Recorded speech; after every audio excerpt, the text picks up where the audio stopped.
Hello साथीहरू, म चाहिँ आज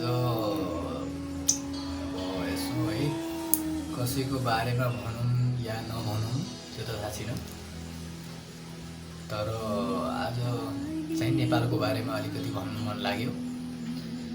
हाम्रो होइन नेपाल एउटा वीर गोर्खा भनेर चिनिन्थ्यो के होइन, तर आज भोलि वीर गोर्खाली भनेर चिन्नु नै गाह्रो भइसक्यो के।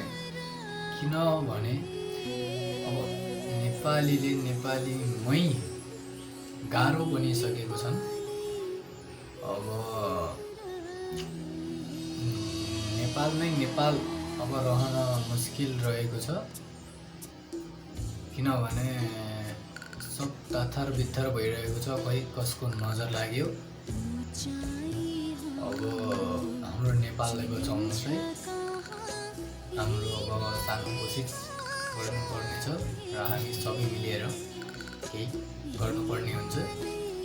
हजुरहरू पनि साथ दिनु होला हाम्रो नेपाललाई अगाडि बढाउन, र हजुरहरू पनि कोसिस गर्नु होला। यो एउटा सानो मात्र होइन, सबैको लागि हाम्रो नेपाललाई धेरै कमजोर बनाउन गइरहेका छन् कोही देशहरू। तिनीहरूको अघि हामी कमजोर हुनु भएन, हाम्रो वीरता देखाउनु पर्यो।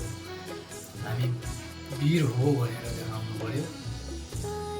र सोझो भएको यतिसम्मको कसैलाई पचेको छैन जस्तो छ।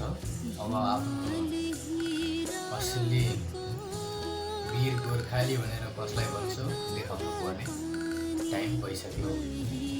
हस् त, नमस्ते। धरती का छोरा कहाँ बाट संसार हेर्छ सम्झने